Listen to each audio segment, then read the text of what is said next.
ChatGPT Plus is free for college students through May. Here's the thing. You've got a lot to do between now and then. Studying for finals, writing papers, trying to keep your life on track. And ChatGPT can help with all of it. It can quiz you for your econ exam, make a study guide from your French notes, plan out your meals and study breaks. It can get really specific on how you like to learn. It can even help you come up with ways to stop procrastinating. So from now until summer break, take advantage of all the ways ChatGPT can make your life easier. Restrictions apply.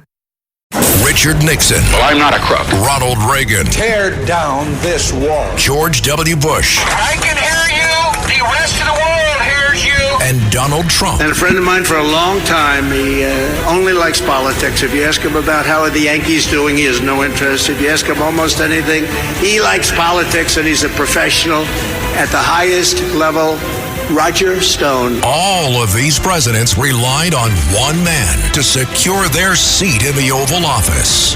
That man is Roger Stone. This is The Roger Stone Show on 77 WABC.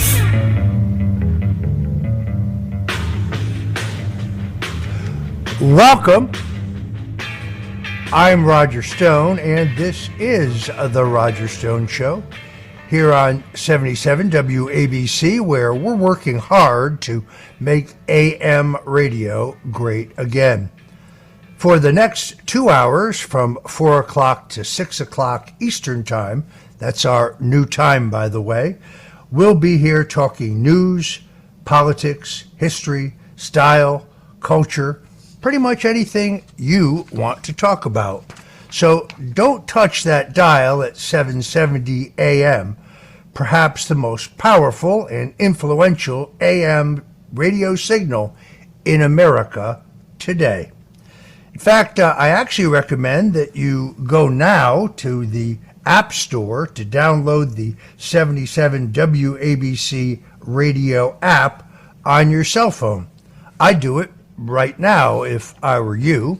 That way you don't miss any of the most amazing lineup of talk radio commentary and entertainment anywhere on AM radio today. What are we talking about? Well, we're talking about Sid Rosenstein, Friends in the Morning, where you find out what happened overnight and you get the breaking news. There's my friend Larry Kudlow, the apostle of economic growth, the man who quarterbacked the revitalization of America's economy under President Donald Trump. He's here on Saturdays. If you want to know what's going to happen in the future economy, well, there's no better way than to tune in to Larry Kudlow on Saturdays.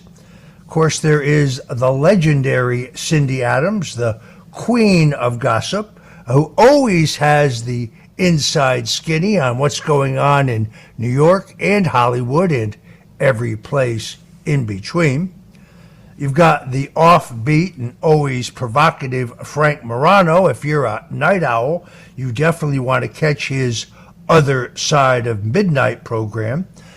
I'd, of course, be remiss if I didn't mention America's mayor, the greatest mayor in New York City history, Mayor Rudy Giuliani.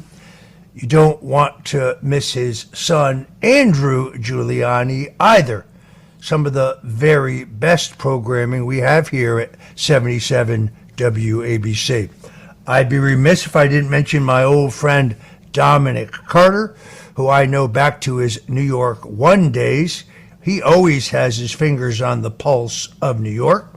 And then late night, Rita Cosby, one of the most incisive radio journalists in history, always breaks down that day's news with a guest lineup that, well, in all honesty, always blows my mind. Then, of course, there's Katz and Cosby. That's John Catsimatidis and Rita Cosby.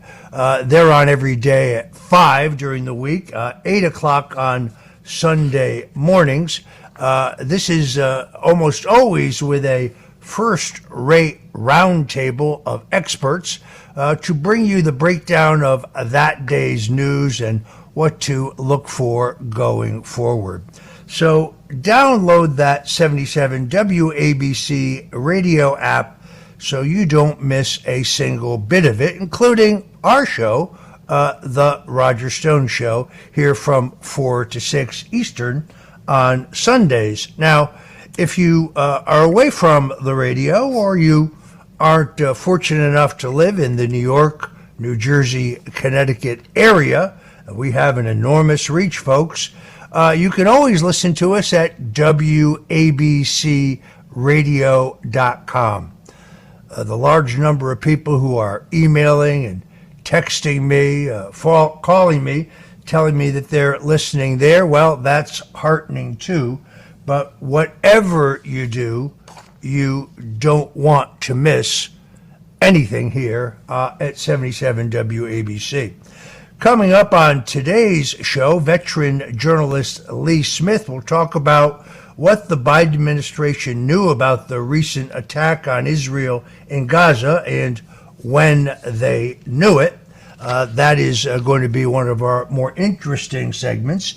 But in the meantime, in the past week, Republicans, after much chaos, have selected their leader. In the storied annals of American politics, for me, as a veteran of 45 years in the American political arena, few moments stand out as turning points that could define not only the trajectory of a party, but also the trajectory of the country. Today, as we congratulate Representative Mike Johnson of Louisiana, now Speaker Mike Johnson, on his election last week, we recognize that not only is this the elevation of a deserving leader, but it could even be a dawn of a new era for the National Republican Party. What is it you say? You never heard of Mike Johnson before last week? I think, in all honesty, a few Americans had.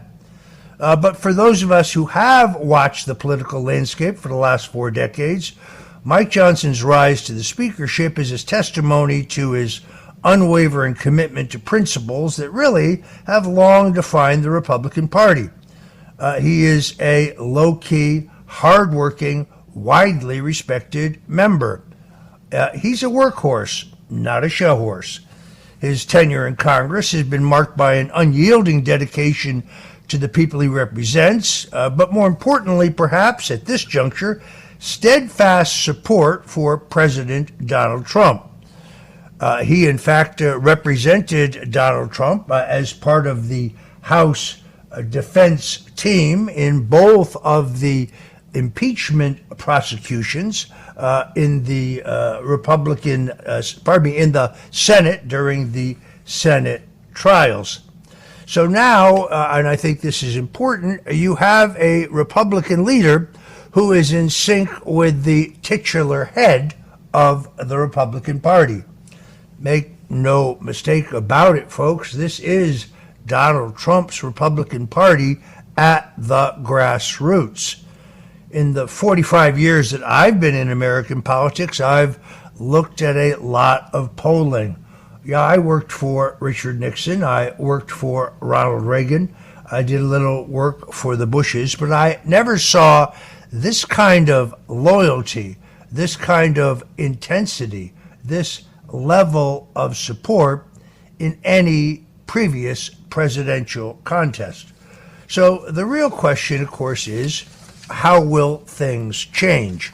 You see, late last week, it actually appeared that Tom Emmer of Minnesota, most definitely not a Trump Republican, but who had been whip of the House Republicans under the previous leader, Kevin McCarthy, might actually emerge as the new speaker. The absolute truth of this, as revealed by Politico magazine, is that, well, Mr. Emmer called President Trump, tried to butter him up. I love Donald Trump, but I won't tell you that he isn't susceptible to flattery, and told him how much he loved him. Unfortunately, Mr. Emmer's record in the Congress did not match that rhetoric.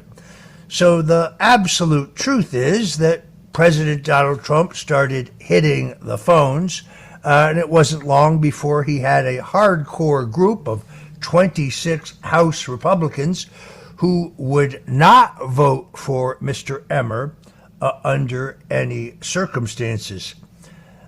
Emmer was very wise, not wanting to put the country through the 15 individual ballots that previous Speaker Kevin McCarthy had to endure before getting to the speakership and making a large number of concessions to get there.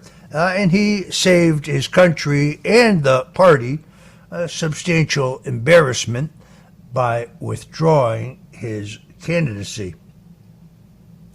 But beyond the legislative accomplishments and political affiliations, what I think really sets Mike Johnson apart is his ability to unify. I don't know a single Republican member of Congress, and I know many of them, who has a bad word to say about him.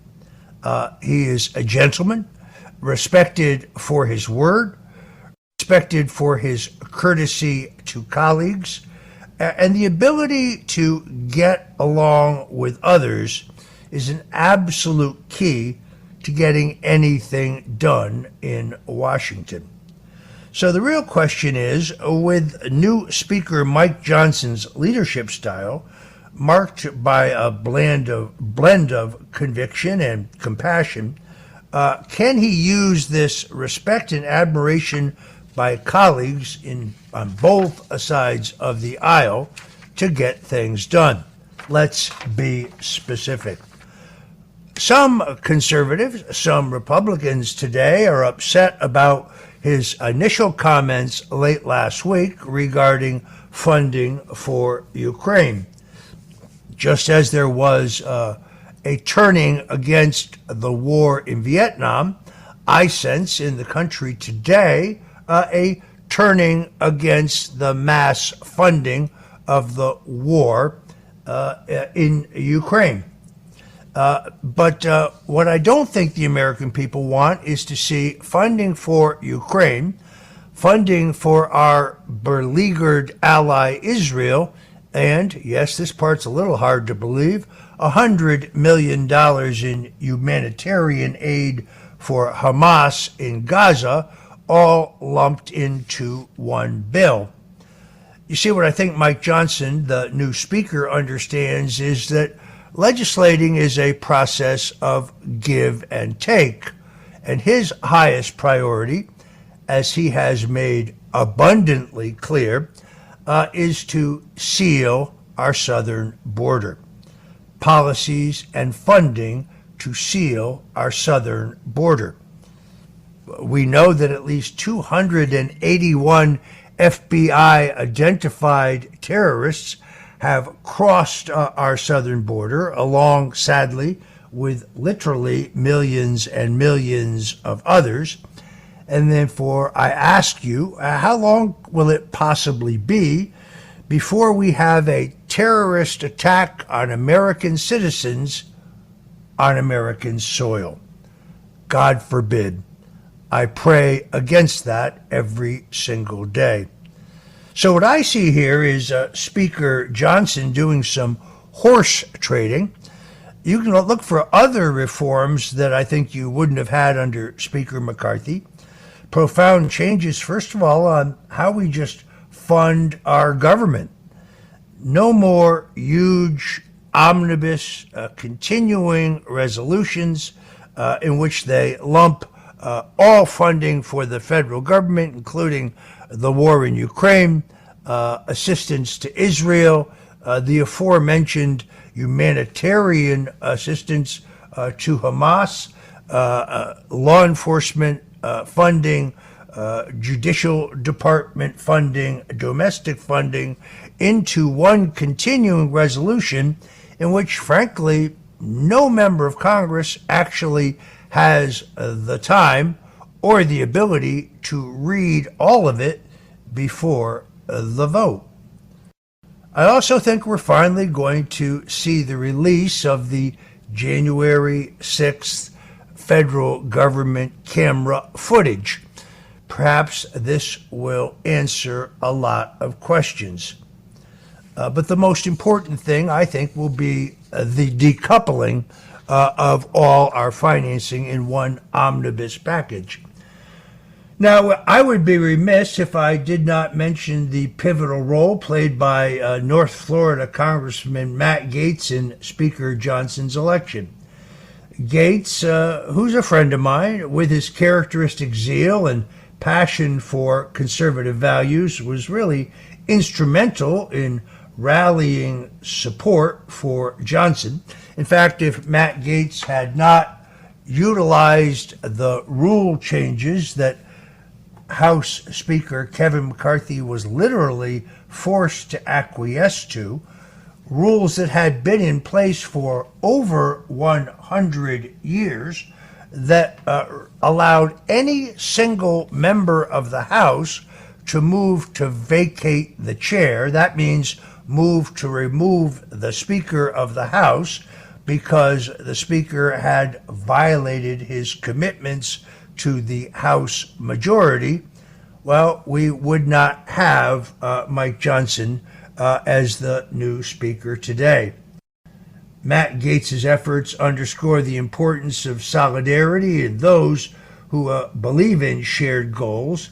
And I frankly think his partnership with Johnson, after all, he sat next to Johnson in the House Judiciary Committee hearings for the last 2 years, have great promise, specifically in the area of further public exposure of Hunter Biden and the Biden crime family. In fact, we learned this week that the FBI had over 40 individual human source reports of corruption by Joe Biden and members of his family, and that contrary to what Congressman Jamie Raskin of Maryland said, the U.S. attorney in Pittsburgh investigating that found that those claims had merit,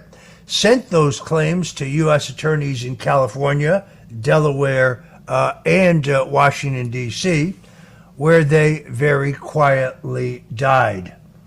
Mike Davis, the former chief counsel to the U.S. Senate Judiciary Committee, is going to join us today to talk about that and other important issues that are going to be in the forefront now that you have a House Speaker with the courage to use the subpoena power that, well, frankly, House Democrats used when they controlled the House Intelligence Committee or when they executed the January 6th committee Kabuki investigation.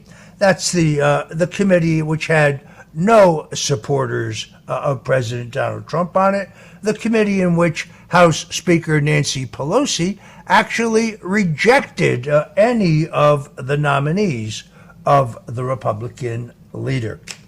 It's going to be exciting because, frankly, I see a sea change coming in Washington. If you're just tuning in, this is Roger Stone.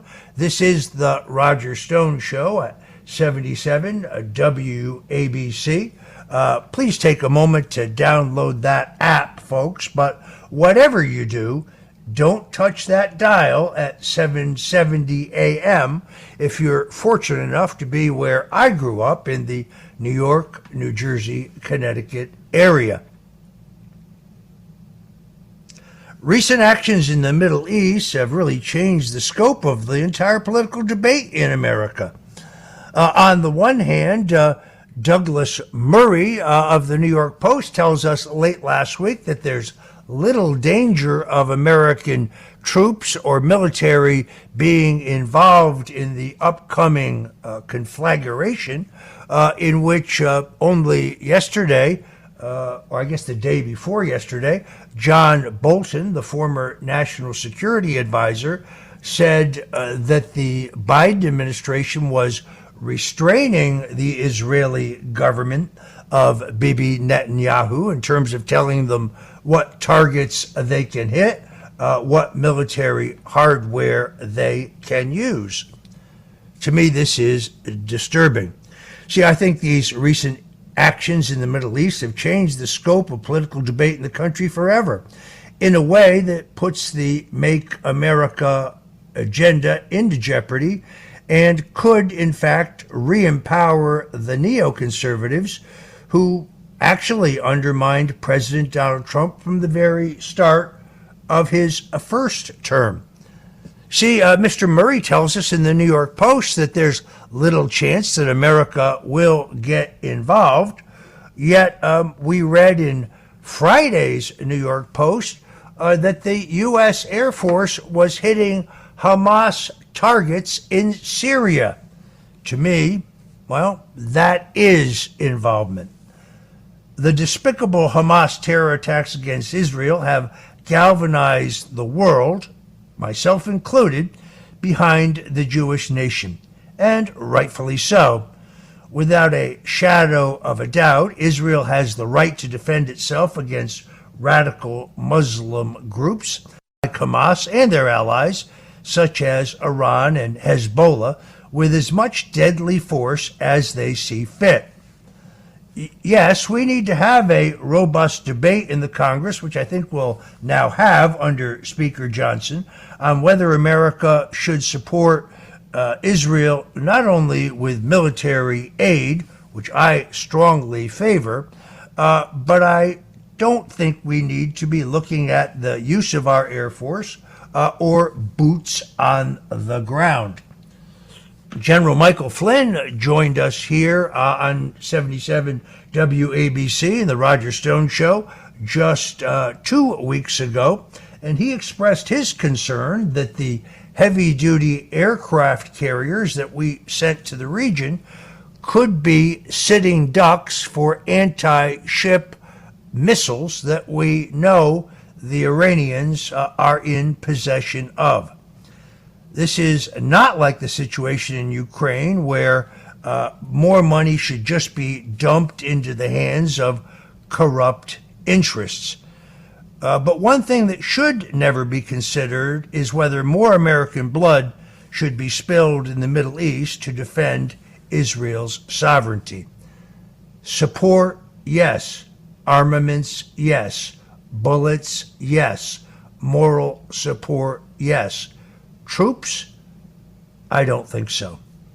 You see, the usual suspects, the neocon warmongers who opposed President Trump before he was elected and then subverted much of his agenda once he was in the White House, are again exploiting the dire situation to bang the drums of war once again. I'm talking about people I respect like Ben Shapiro of the Daily Wire or Mark Levin, sometimes heard on this very channel. They seem to be salivating at the thought of war against Iran, a notion which they have been promoting, frankly, for over a decade. Any military conflict with Iran, which includes American troops, would be at least as disastrous, in my opinion, as the mistakes we made in Iraq, Afghanistan, and, yes, in Libya in recent years. Seems to me like many of my fellow conservatives have apparently developed a case of amnesia when it comes to foreign policy. They have readopted the familiar September 11th mindset, believing that American military might could bomb its way into achieving goals in the Middle East. The repeatedly failed military efforts in those other countries seem to have taught them nothing. This is the type of hubris that lends itself to develop into late-stage empires which they collapse into oblivion. But those of us who support President Trump should be wise not to fall into that trap and risk squandering the monumental political shift caused by the entire rise of the policy that puts America's interest, both domestically and in foreign policy, first. I fear that some of the neocons hope to use the Israeli-Palestine conflict to shift away from the America First agenda of Donald Trump and back to the globalist, interventionist-oriented Republican Party that was dominant during the time of George W. Bush. How did that work out? Remember, this was the Republican Party that ultimately was extraordinarily popular immediately after 9/11, and then squandered that popularity in endless foreign wars in which the immediate goals of the United States of America were never clear. This in turn paved the way for Antifa and Black Lives Matterists running to the streets. We have to remember that every conflict should be viewed through the lens of what is best for America first and foremost. This does not mean we shirk our responsibilities to stand with the oppressed, particularly Christians and Jews in Israel, and aim to prevent history's worst atrocities from reoccurring.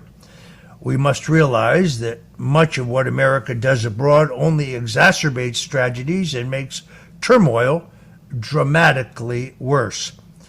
America deposed the secular tyrant Saddam Hussein, and what replaced him was a far worse, radically Islamic extremist government, which then, of course, occupied Afghanistan for decades, and, of course, a return of the power of the Taliban, which only grew as a result.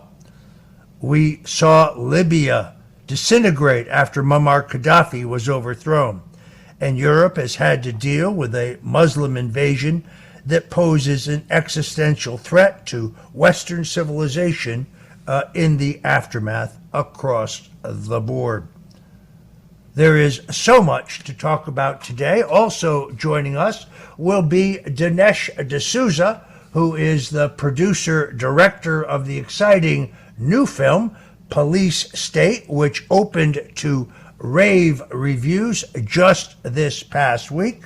Both Dinesh and I have some direct, specific experience with the police state, so you're definitely going to want to hang on for that. So please don't touch that dial. This is the Roger Stone Show here at 77 WABC.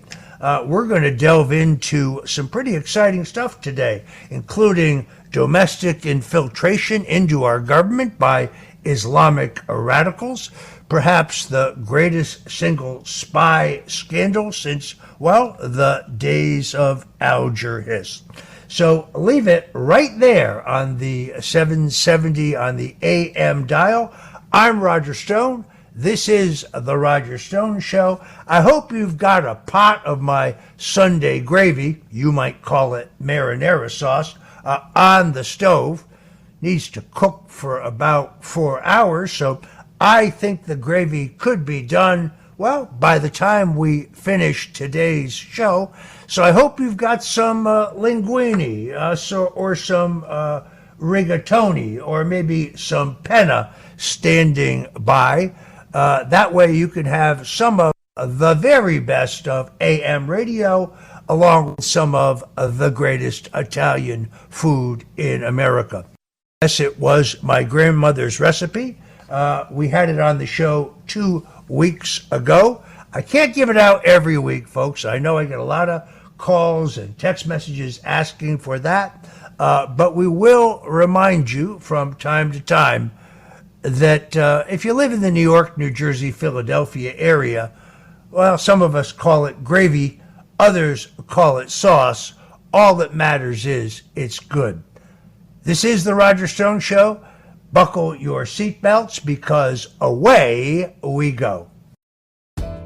PMS, pregnancy, menopause. Being a woman is a lot. Ollie supports you and yours with expert solutions for every age and life stage. They just launched 2 new products exclusively at Walmart. Period Hero combats bloat, mood swings, and more during PMS. And Balance Perimeno to support hormonal balance, mood, and metabolism during perimenopause. Grab yours at ollie.com. Ollie! These statements have not been evaluated by the Food and Drug Administration. This product is not intended to diagnose, treat, cure, or prevent any disease. This episode is brought to you by Netflix. 3 couples, 4 vacations, a lot to unpack. Watch The 4 Seasons, a new series starring comedy favorites Tina Fey, Steve Carell, Will Forte, Coleman Domingo, and more in a hilarious and heartfelt love letter to long-term relationships. Based on the original Alan Alda film. Watch The 4 Seasons, streaming now only on Netflix. Parents of tweens, if you're familiar with far-off drop-offs... Dad, stop, right here. Or get DMs about what's for dinner, you may be experiencing tween milestones. For your son or daughter, these can start at age 9. HPV vaccination, a type of cancer prevention against certain HPV-related cancers, can start then too. For most, HPV clears on its own. But for those who don't clear the virus, it can cause certain cancers later in life. Embrace this phase. Help protect them in the next. Ask their doctor today about HPV vaccination. Brought to you by Merck. Shopping is hard. I can never find anything in my size. I don't even know my size. I buy my clothes the same place I buy my groceries. There's a better way. Make it easy with Stitch Fix. Just share your size, style, budget, and done. Your personal stylist sends pieces picked just for you. That was easy. Stitch Fix. Online personal styling for everyone. Free shipping and returns. No subscription required. Get started today at stitchfix.com. It's the Roger Stone Show on 77 WABC. This is Roger Stone, and this is the Roger Stone Show at 77 WABC Radio. I want to remind you, you can listen to us at 770 on the AM dial if you live in the New York, New Jersey, Connecticut area, or if you're out of town, you can listen to our great interviews at WABCradio.com.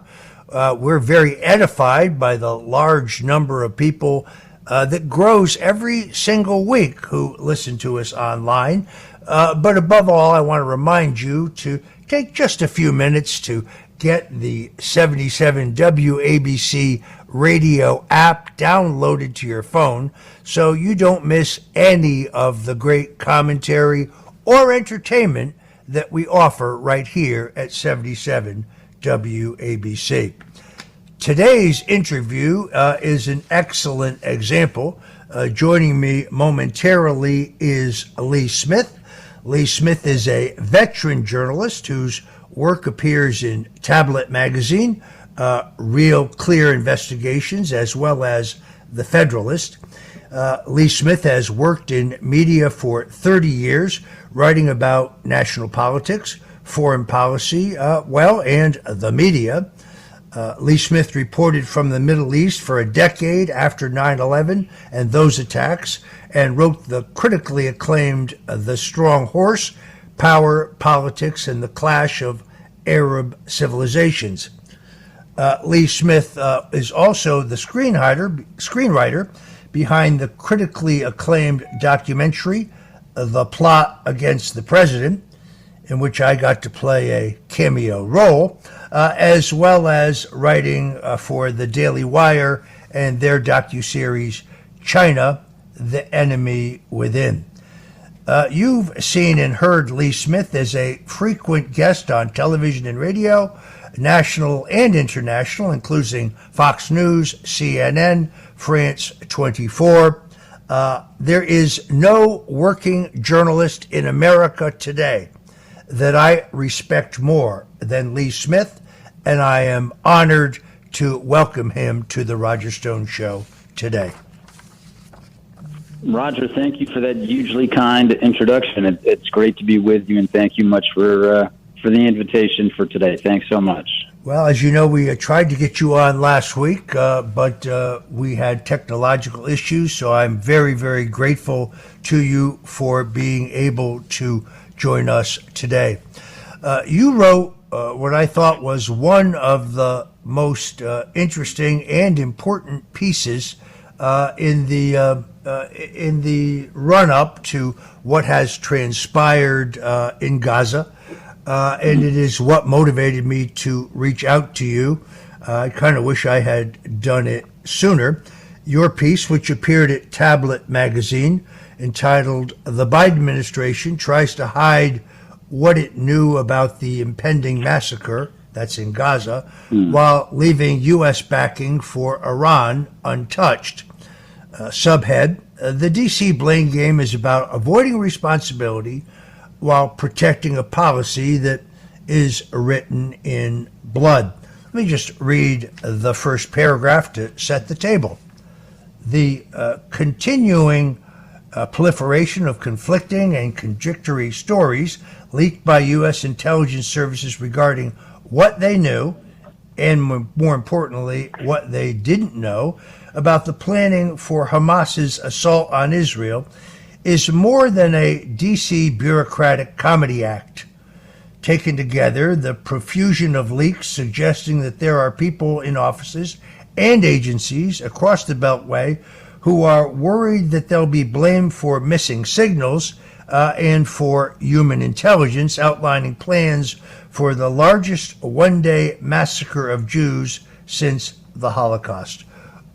Lee, what's going on here? I think a really important thing for your great audience to understand, and lots of people, there's a lot of play acting here, especially the Biden administration, but a lot of our friends, a lot of people on our side are misreading this. They're presenting this as a scenario that will draw in the United States into a wider regional-wide conflict. And what I'm trying to explain through this piece and other work I've been doing, this work actually goes back past a decade, is to show how first Barack Obama and now Joe Biden, their central foreign policy initiative is to partner with the Islamic Republic of Iran. So when we have different people, especially people on the right, who are righteously concerned about the United States getting involved in another Middle East war or any conflict at all, I agree. I'm 100%. I'm 100% behind them. But that's not what's happening here.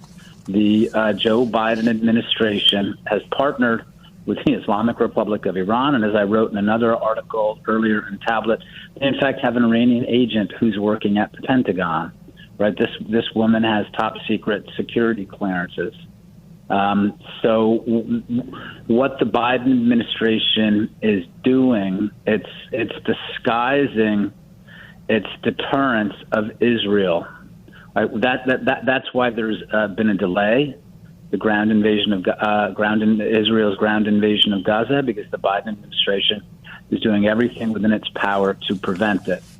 The particular article that we're talking about, my argument here, again, is that there's plenty of evidence that the United States had different pieces of intelligence to understand what was going on. I'd say most importantly, meeting between senior Iranian officials and the leaders of Hezbollah and Hamas in Beirut last spring. So the United States had plenty of indication that there was something big going on. And what they're trying to do is they're trying to bury this. They're trying to bury the involvement of Iran. They're trying to involve how much they knew about it, again, to protect their partnership. That's the central aim right now of the Biden administration in the Middle East. It's not to defend Israel, right? It's not to deter. Never mind destroy Hamas. It's to protect their relationship with Iran. This was Barack Obama's central foreign policy initiative, and it's Biden's too. I mean, Ukraine he fell into, right? But the main project is Iran.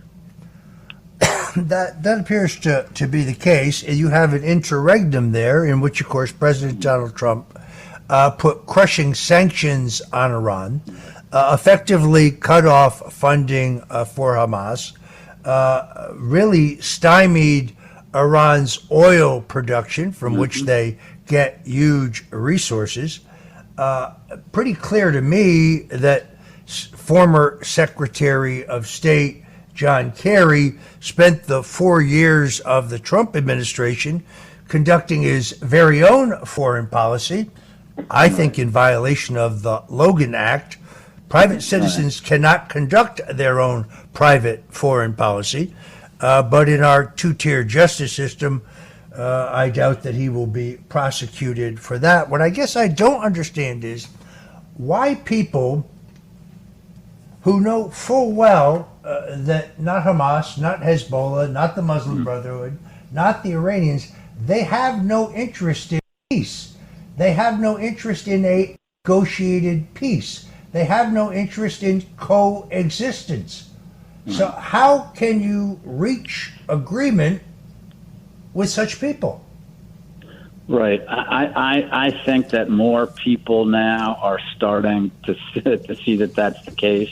I mean, you know, what happened on October 7th? I mean, what happened, what Hamas did, I mean, it's unspeakable. And I think, thank goodness that most Americans are starting to understand what's happened.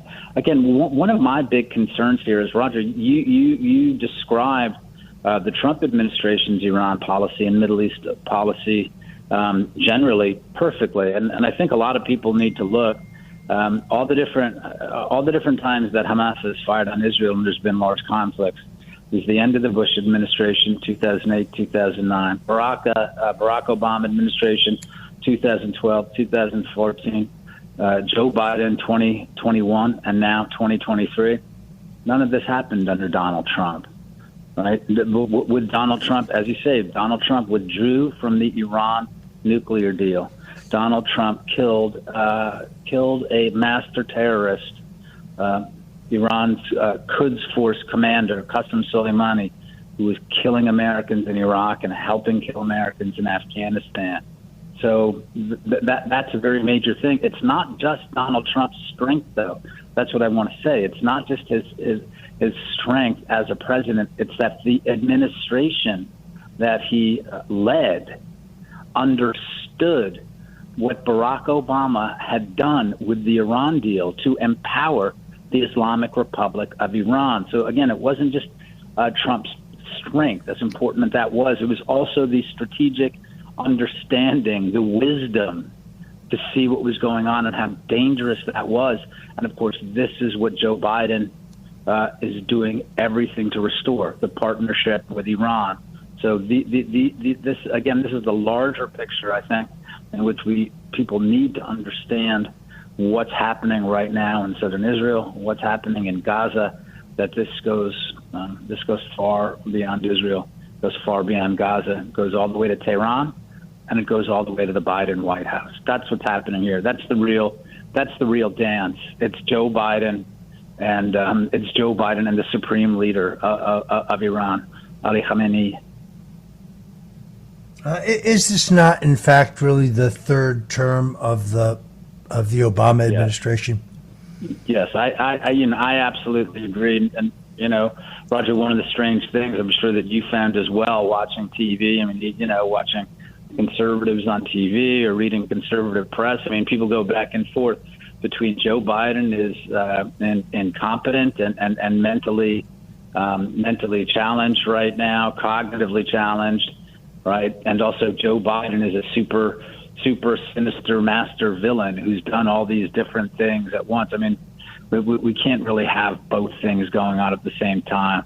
I think that what we've seen, the number of Obama officials who are in the Biden administration, the fact that in 2020 they knew that Joe Biden was having cognitive difficulties, yeah, I think that's pretty clear evidence that that Barack Obama is the guy who's finally calling the major shots here.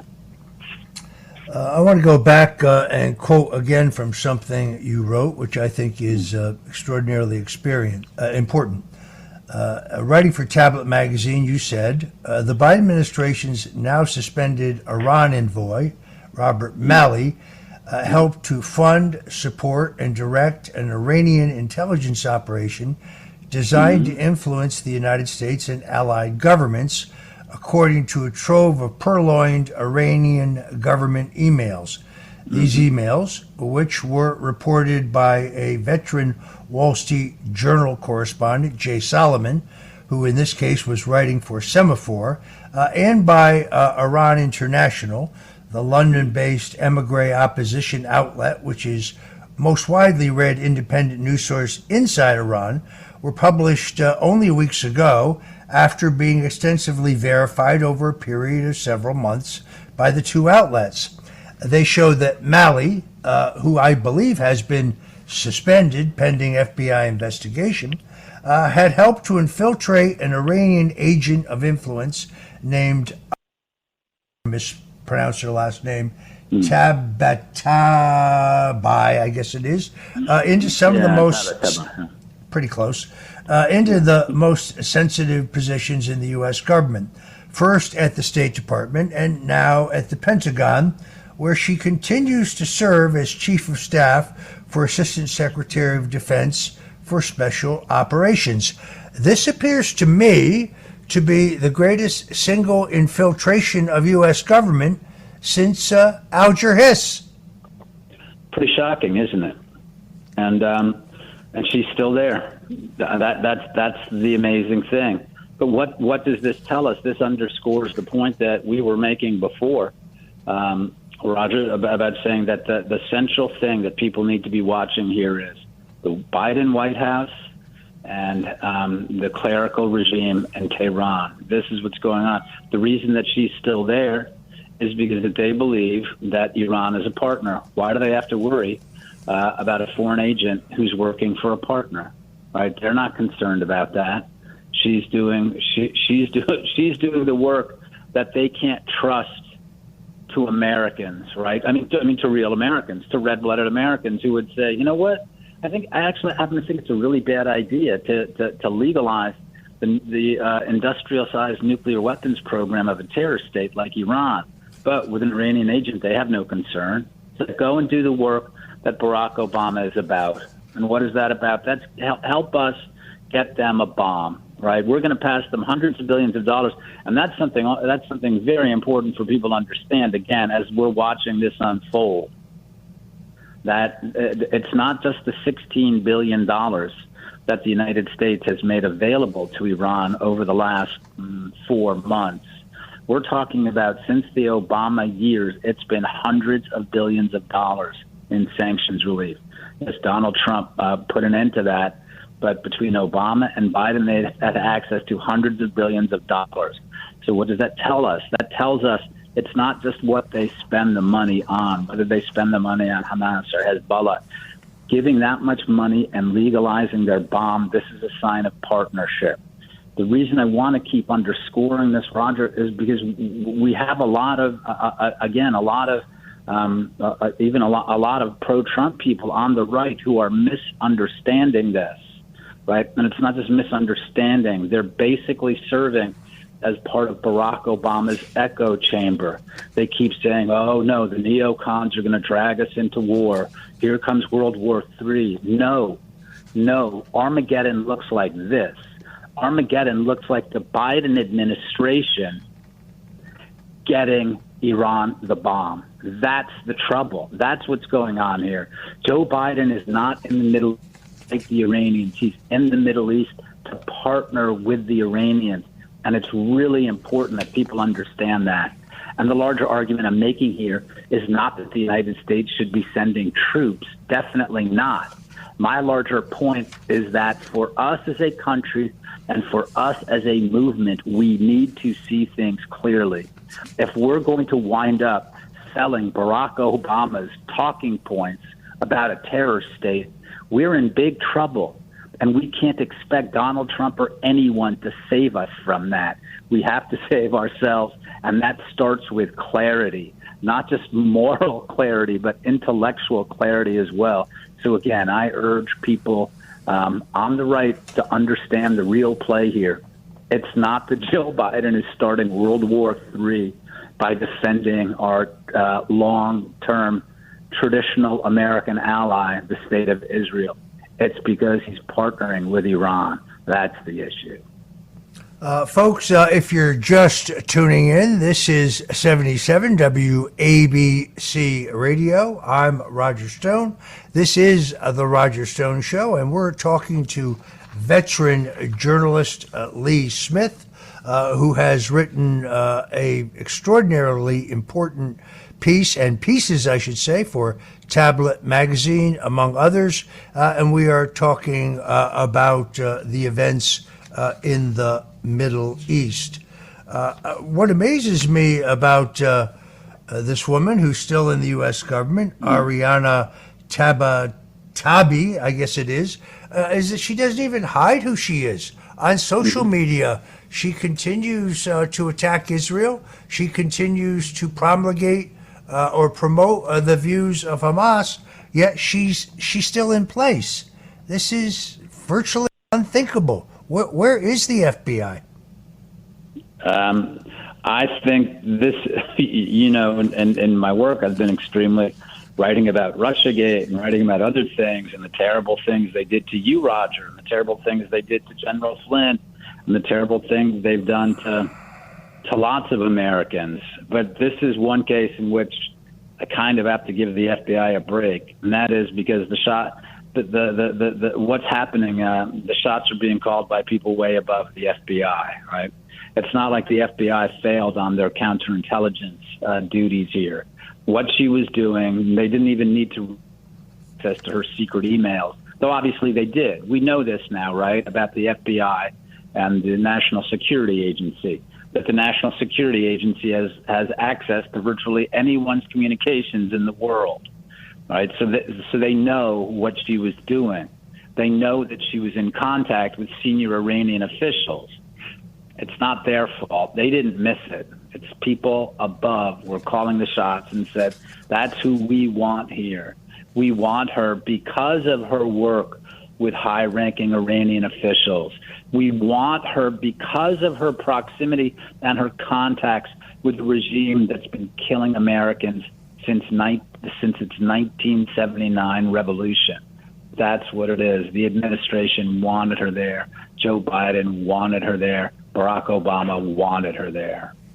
How extraordinarily ironic that only weeks ago Jake Sullivan, who was, of course, Hillary Clinton's national security advisor, deeply involved in the Russian collusion hoax, as I have written and you have written, declared this is an extraordinary period of calm in the Middle East.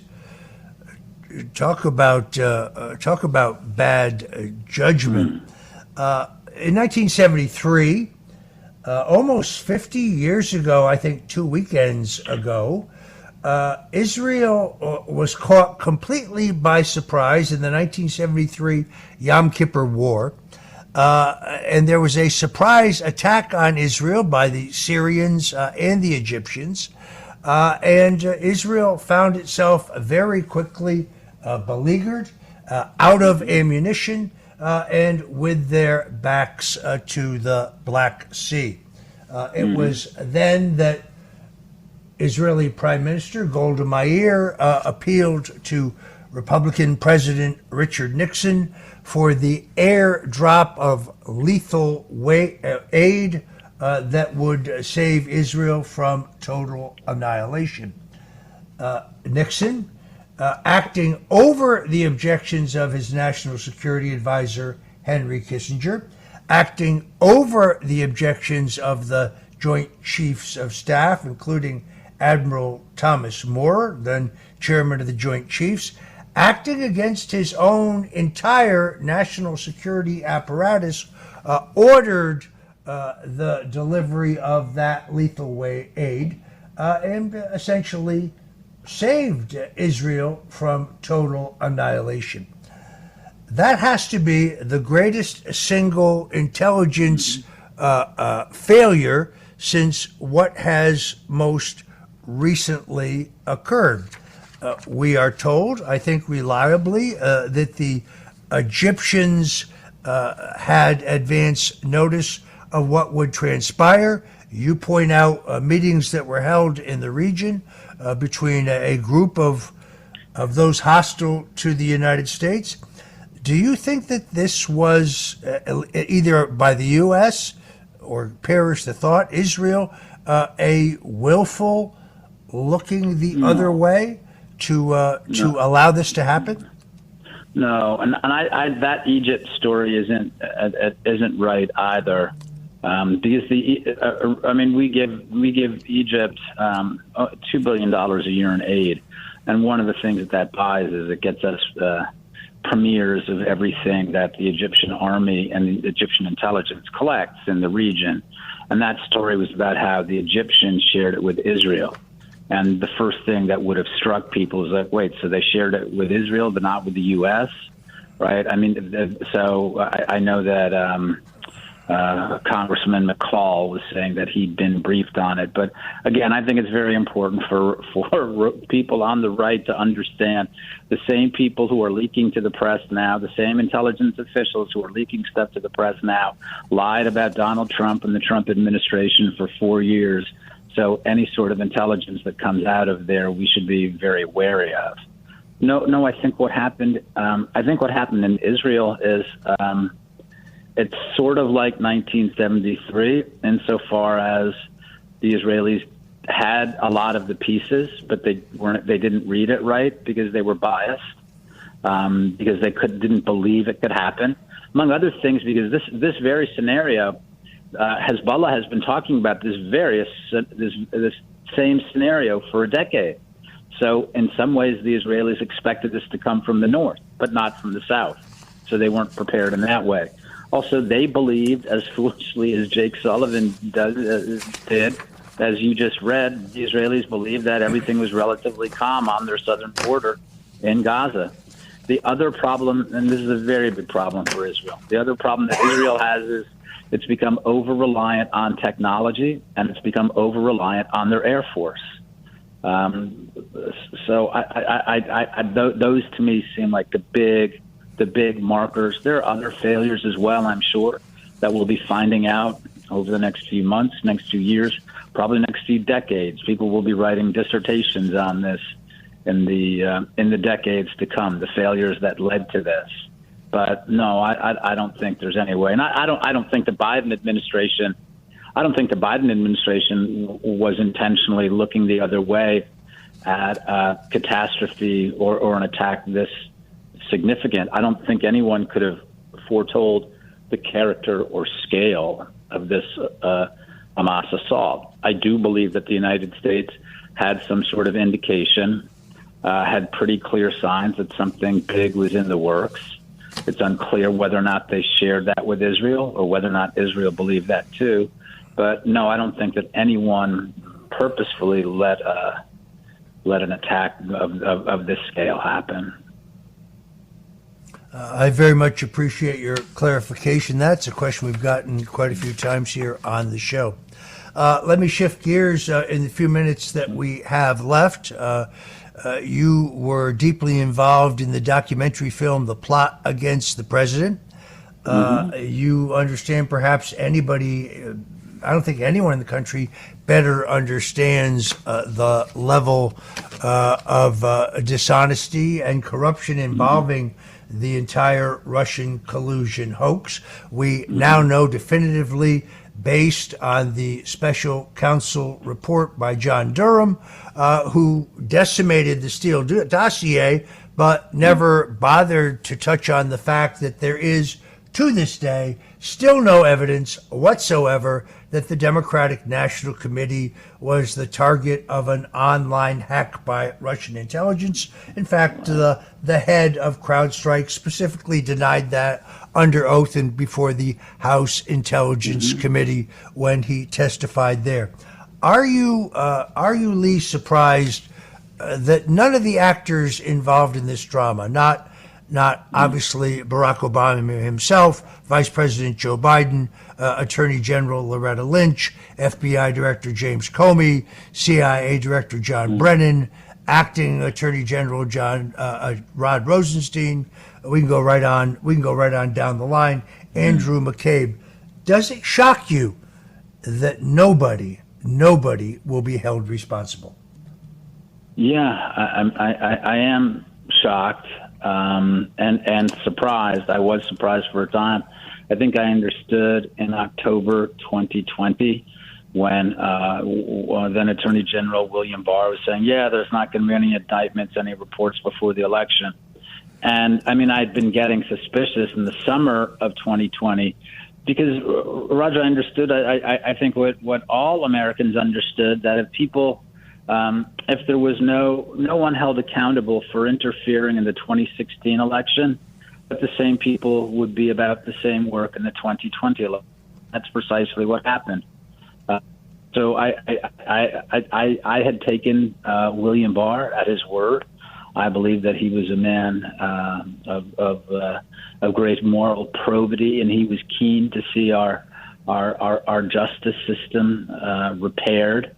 I thought that I was very hopeful. There were people who knew much more about what was going on than I did, like Congressman Nunes, like a lot of then Congressman Nunes, now CEO of Truth Social, and other people on his staff like Kash Patel. I mean, they were certainly hopeful that the criminals and conspirators, plotters against Donald Trump's aides, Donald Trump's supporters, and actually all of America, that they would be brought to justice.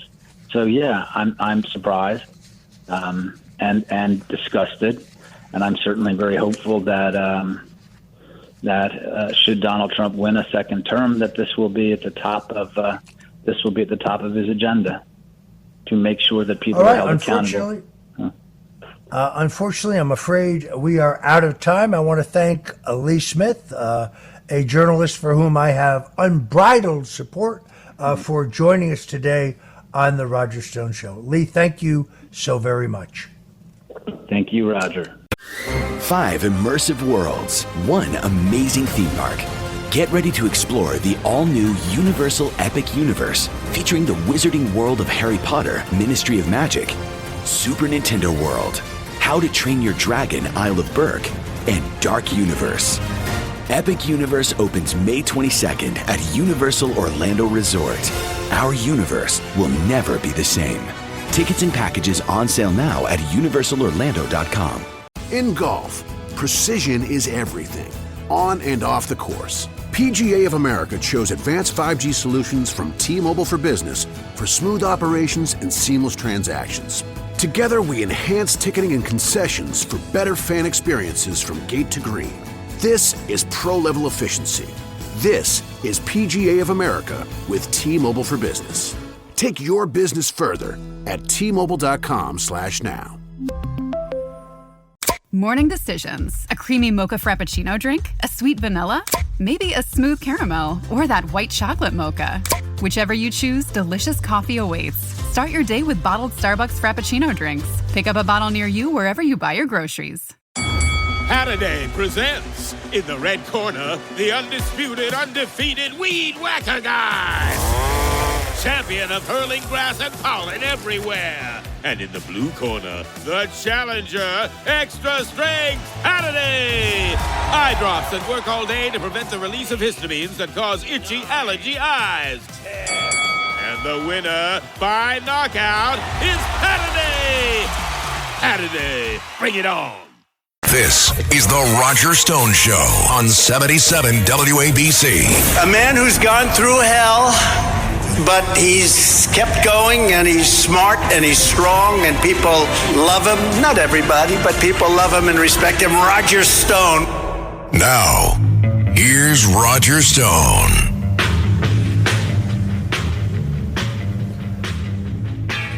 Welcome back. I'm Roger Stone, and this is the Roger Stone Show.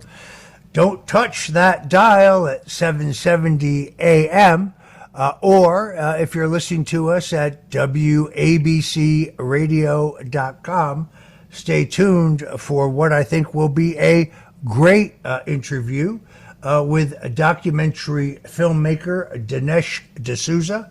Dinesh D'Souza is, of course, the producer-director of 2,000 Mules, a movie which very profoundly affected the way we looked at the last presidential election. And now he is back with a blockbuster new film, which debuted this past week. This film, which is called Police State, is, I'm told, one of the most shocking and moving films in recent history. I have not yet seen it because, well, I intend to see it on November 1st at Mar-a-Lago, the same time President Donald Trump and others see the film. But it is my great privilege and honor to welcome Dinesh D'Souza to the Roger Stone Show. Hello, Roger. It's great to be with you, and thanks for having me on. Very, very much appreciate your being here to talk about this important film. We know that in the annals of history that art has often educated and affected public opinion. Oliver Stone's famous movie JFK, which took place decades after the 1963 assassination of President John F. Kennedy, actually engendered an entire new look and review on that horrific event. I would argue in many ways changed the direction of history. And I think in many ways your last film, 2,000 Mules, did the same thing.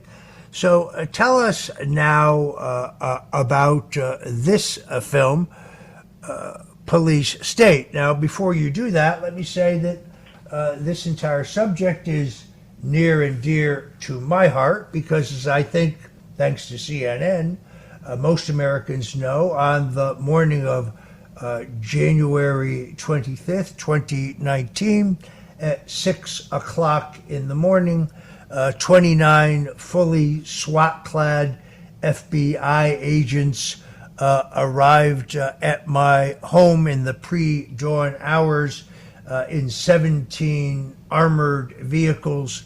There was a government helicopter overhead. 2 FBI amphibious units pulled up to the dock behind my house. I then lived on a canal. Unfortunately, I've been forced to move to much smaller and somewhat less grandiose quarters these days. And my home was surrounded and then assaulted by 29 FBI agents brandishing fully automatic or fully semi-automatic M4 assault weapons for the purpose of arresting me for the non-violent first-time crime of lying to Congress under oath in my voluntary testimony to the House Intelligence Committee, in which the judge would later say that I lied to Congress to cover up for Donald Trump's involvement in Russian collusion, which we now know definitively never actually took place. So I have a personal interest in this film. You yourself, I've read your book, Obama's America, and I can see why you were motivated to make this film. Tell us about the film. Tell us about the process of producing the film and what really inspired you to put this cautionary production together and release it. Roger, the film is called Police State. It could easily, in fact, it opens with a scene of a massive raid by the police agencies of government on a normal American family. It could easily have been a reconstruction of what happened at your house.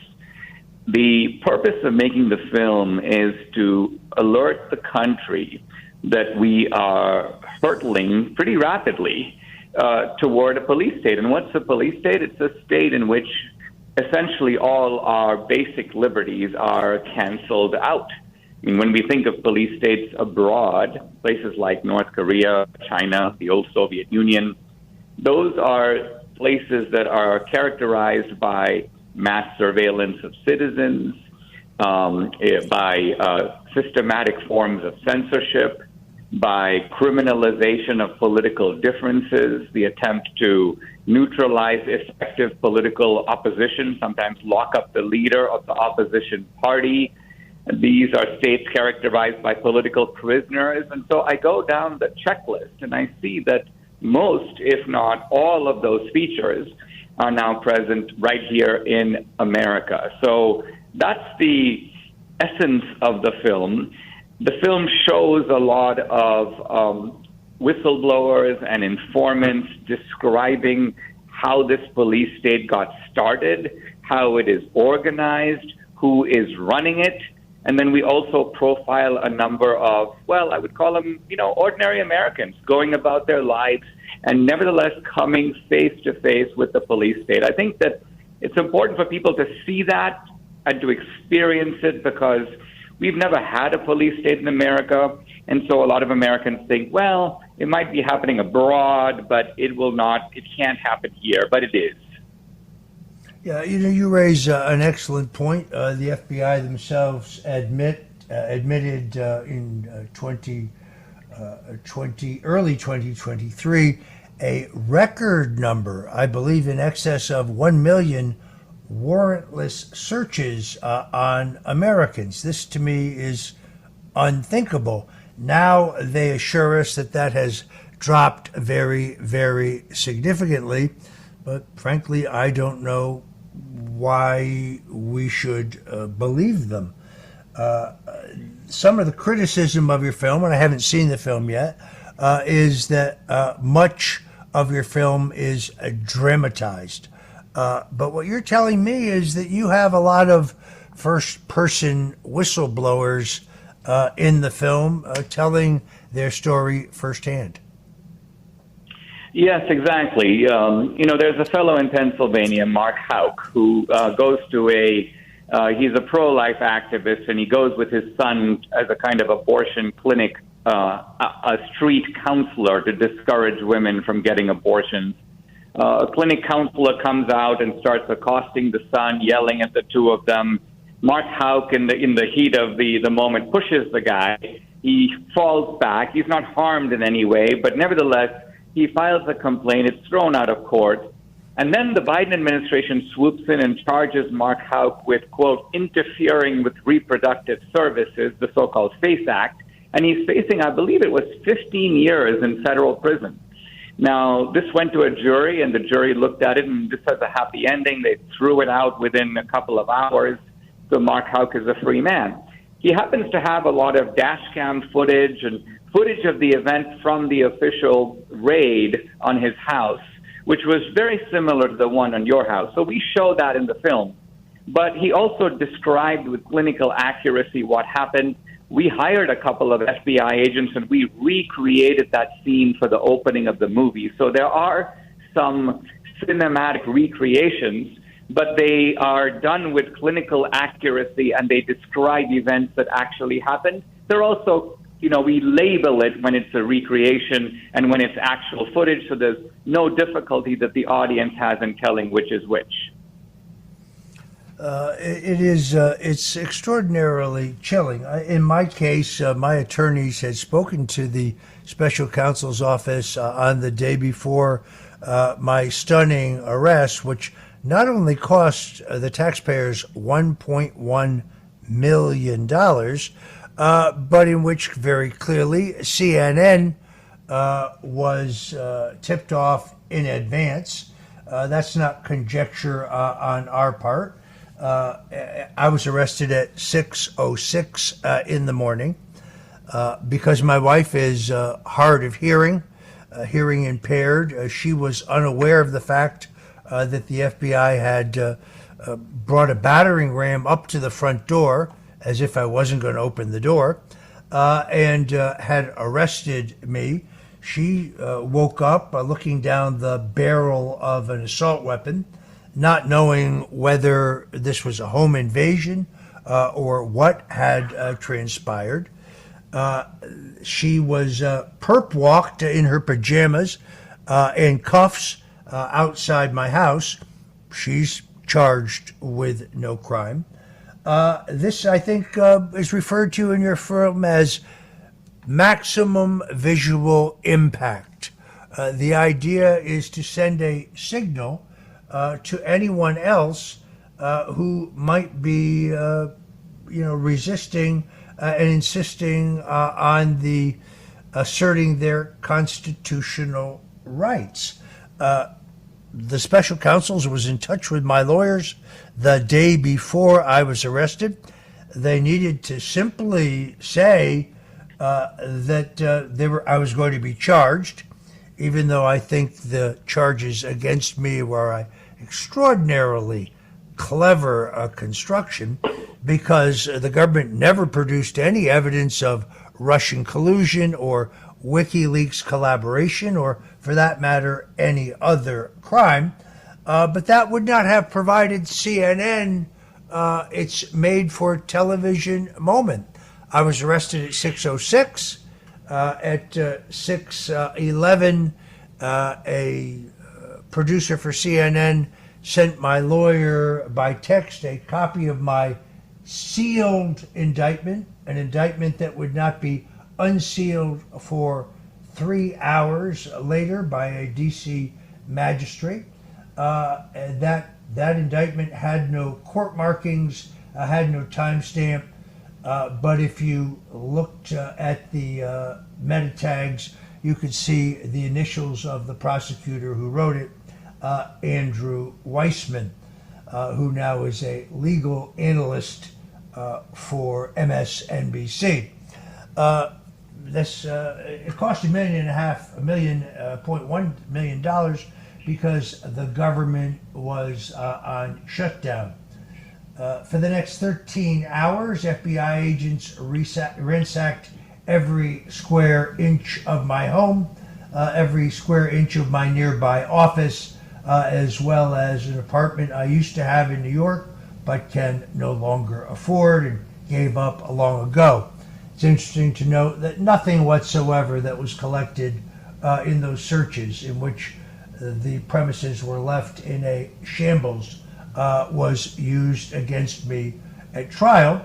And then on November 3rd, 2020, only by court order, because of a lawsuit filed by Zero Hedge, pardon me, that's incorrect, filed by BuzzFeed, the Justice Department was forced to release the long redacted, long hidden final sections of Robert Mueller's ultimate report, in which he admitted that he had found no evidence of Russian collusion, no evidence of WikiLeaks collaboration on my part, and that even if he had, such acts would not have even been a crime.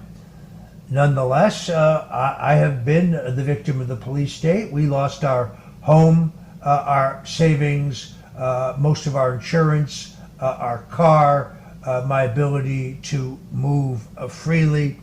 I know you featured some of this in one of your previous films, for which I am grateful, but I have experienced the police state firsthand, and it is indeed terrifying.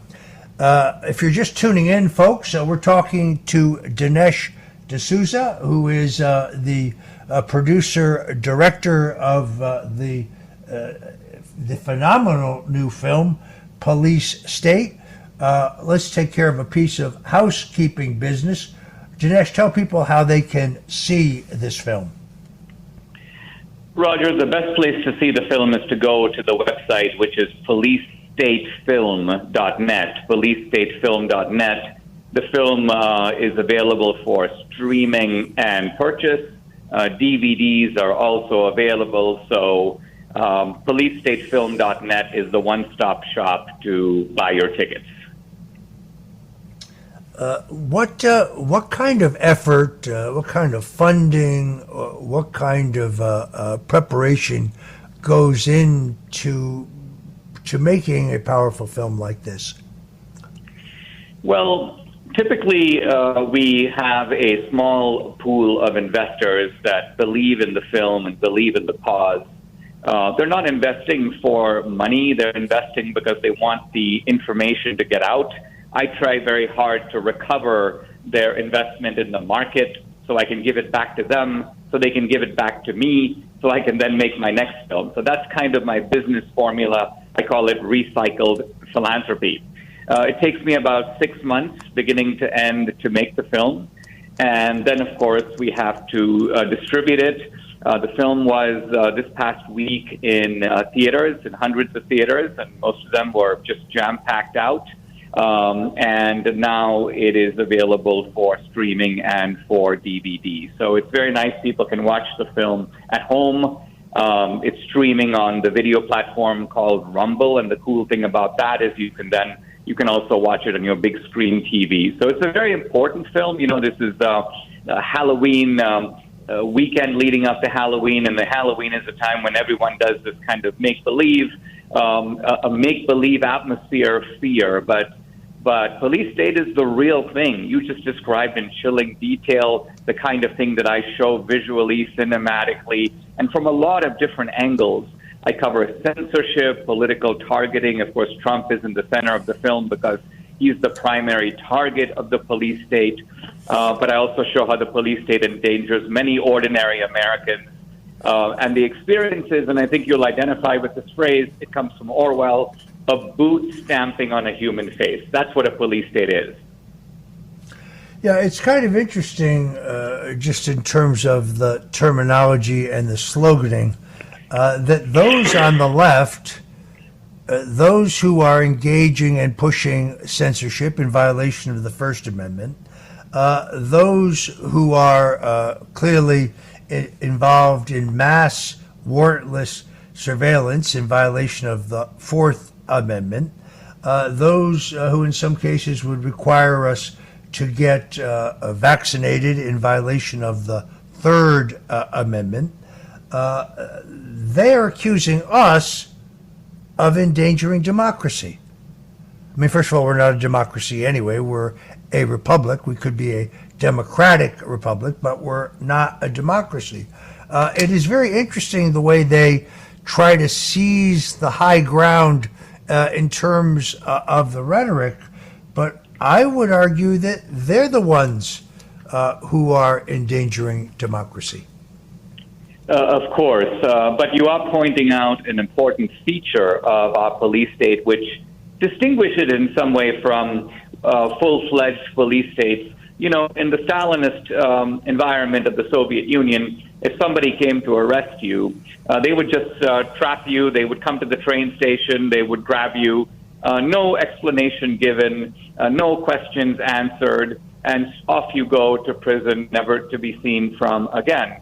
Our police state is a kind of masquerade, and it marches behind the banner of saving democracy and upholding the rule of law and fighting for truth against misinformation and disinformation, and even affirming freedom. So some Americans are a little bit taken in because when they look at Trump, for example, they see a courtroom, they see a judge, they see the formality, the bailiff, the kind of serene and somber atmosphere, and they think, okay, well, it must be on the up and up because they're objection sustained and so on. They don't realize that it is possible to use the outward shell, the kind of formulas of law, while hollowing it out from the inside. And that's really what our police state is doing. It's destroying our institutions and making a mockery of the practice of law, even while pretending to affirm the law. Yeah, I know exactly what you mean. My wife of 39 years, a Cuban American, although born in the United States, grew up in Havana, and in her case, many of her relatives literally just disappeared in the middle of the night, never to be heard from again. no show was made of their arrest. In some ways, that is more chilling, I guess. But let me ask you: do you think the film is going to have an impact on the coming presidential election? Well, it's not directly made for that purpose, but I do think that the attacks on Trump are so evidently linked to blocking his candidacy, so clearly a form of election interference, that to the degree that the film exposes that, people are going to know what's going on. Look, if they had gone to Trump and said that you have been holding on to these classified documents, you're very stubborn, you won't give them back, we need to file a criminal charge to make you give them back, and so we're filing a single charge, that would be unprecedented, but it would be something we could look at. But the fact that it's 90 plus charges in multiple jurisdictions, not just federal, but state, involving these Soros prosecutors with an shotgun approach of if we can't get him over here, we'll get him over there. I mean, this is so manifestly police-state thuggery. In fact, if it was happening in any other country, we would look at it and go, look at that tyrannical society. They're making a mockery of the practice of democracy. Yeah, I'm interested in the censorship aspects of this. With this film or with your previous films, did you try taking any of those films to the mainstream streaming services? And if so, what kind of reaction did you get? We found with 2,000 Mules that we were blocked in many different ways from normal types of distribution. And I should mention, and I haven't actually mentioned this publicly before, that with Police State, for example, we submitted it to Amazon to sell DVDs on Amazon, and they declined. We submitted it to Walmart to sell DVDs, and they declined. Now, again, these are private companies. They are allowed to sell whatever they want. But isn't it telling that you've got a film, and quite frankly, it is describing events that are real. In fact, there's not a single challenge to a single fact in the film from anywhere, to my knowledge. And yet, they're like, we don't want this message to get out. Now, fortunately, we have other places where we can sell DVDs. So I would urge people to go to policestatefilm.net, support the film by watching and streaming it, but also pick up DVDs, which are a nice way to share the message with other people. Going back to your previous film, 2,000 Mules, an extraordinary accomplishment.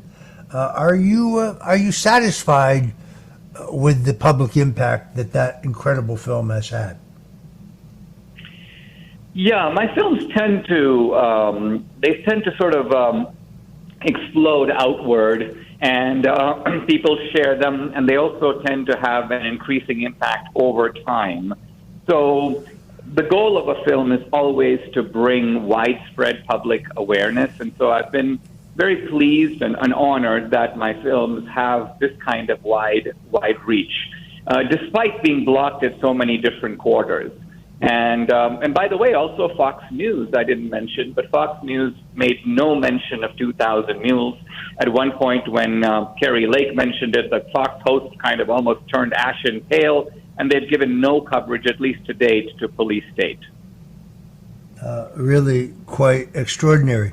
You have a big event coming up on the 1st of the month at Mar-a-Lago, the president's palatial property in Florida, which, trust me, folks, is worth a lot more than $18 million, as determined by a civil judge in New York City. Tell us about that event.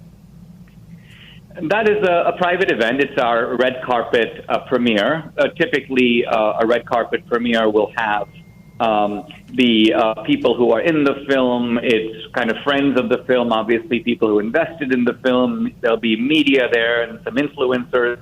The idea is for them to see the film in a kind of grand setting, to talk about the film via the media. We'll also be doing some interviews and streaming from the Mar-a-Lago property. This is November 1st. but the film is already, sometimes the red carpet is before the film is released. But this film is out. It has been in theaters for a couple of days very successfully, now in streaming, so you can actually get ahead of the red carpet premiere and watch the film today by going to policestatefilm.net. Actually, a group from my church went and saw it last night. I would like to have gone with them, but unfortunately I had a conflict. But they told me that at the conclusion of the film had a standing ovation. That is quite a tribute to you, my friend. Well, it means a lot. I'm not giving away much when I say that at the end of the film we have a moving scene. It's a January 6th political prisoner. It's late at night. He's in a cell. He starts singing by himself. He's joined by one guy, then another guy, then another guy, into a kind of haunting chorus. So it's a very poignant. It's not entirely triumphant because there's a sadness built into it. It's a very profound way to end a film. And this is an experience I can promise you that you will find if you watch this film, it is unforgettable. You should see it, Roger. Well, you will see it soon, but I'm urging people to see it right away. policestatefilm.net. All right. Unfortunately, we have to leave it there. My great thanks to my friend Dinesh D'Souza for joining us today to talk about this blockbuster film, Police State. One more time, tell folks where they can see it. Go to the website, policestatefilm.net. The film you can purchase it for streaming now. You can also buy DVDs, and it'll tell you where you can click and get those. policestatefilm.net. All right, there you have it. Dinesh D'Souza, thank you so very much for joining us on the Roger Stone Show here at 77 WABC Radio. Thank you. Clorox Sentiva smells like grapefruit. Cleans like Clorox. And feels like...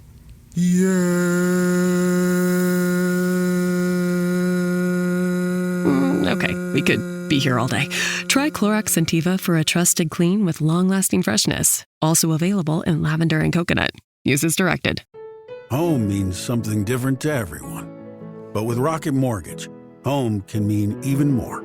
It can mean a college education, taming your high-interest debt, even a renovation.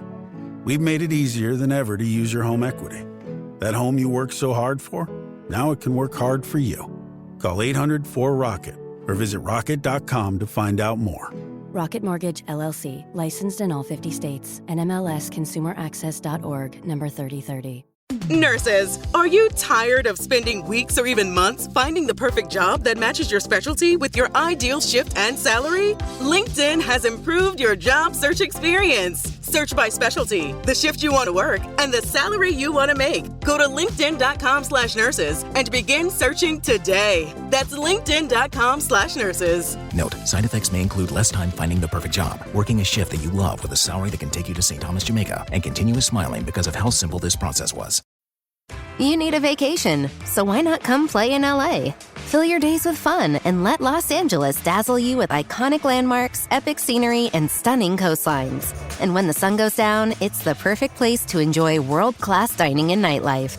Let play lead the way and soak up all this city has to offer. Start planning your LA getaway now at visitcalifornia.com. It's the Roger Stone Show on 77 WABC. Joining us now is the former counsel to the U.S. Senate Judiciary Committee, Mike Davis. He is also the head of the Article 3 project. He's joined us before, extraordinarily knowledgeable about Washington and its ways, a fierce defender of President Donald Trump. And I appreciate very much Mike, you're joining us here today. Welcome to the Roger Stone Show. Thank you for having me, Roger. There's really so much to talk about. It's almost hard to know where to start, but let's start at the most obvious place. In this past week, or 10 days, I guess, we have learned that 3 of the defendants in Fulton County, Georgia, those being lawyer Kenneth Chesborough, who I do not know, I've never communicated with, also Sidney Powell, who I've actually never met, but I'm certainly familiar with, and now Jenna Ellis, have pled to crimes, presumably because they will be utilized to testify against President Donald Trump in those legal proceedings. Mike, what do you make of this? I actually think these pleas show the weakness of Fani Willis's entire theory of the case, her racketeering or RICO theory, that you're somehow going to bring racketeering charges that you used to take down the mob to take down your political enemies. And I think Fani Willis put so much pressure on these attorneys to plead guilty to a crime, and it seems like she's having them plead guilty to pretty insignificant crimes, and she's going to recommend no jail time. So to me, again, that shows the weakness in her case.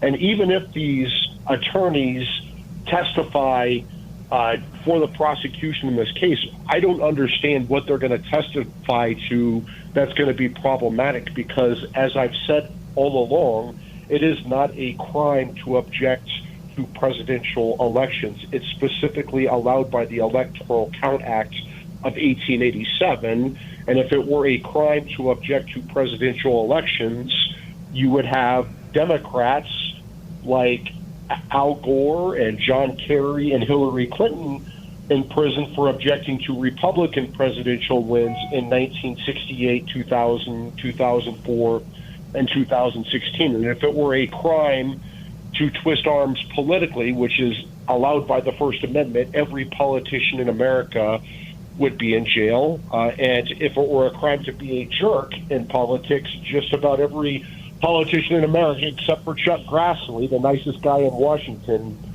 would be in jail. So these plea agreements don't show that Fani Willis is zeroing in on Trump. I think it shows that she's trying to cut bait. Just for the clarification of our listeners, Fani Willis is the Fulton County prosecutor and elected Democrat who, to be clear, has received very substantial funding for her election from Trump critic George Soros. But I want to clarify that for our listeners. In the 45 years that I have been in the American political arena, I've never quite seen anything like this.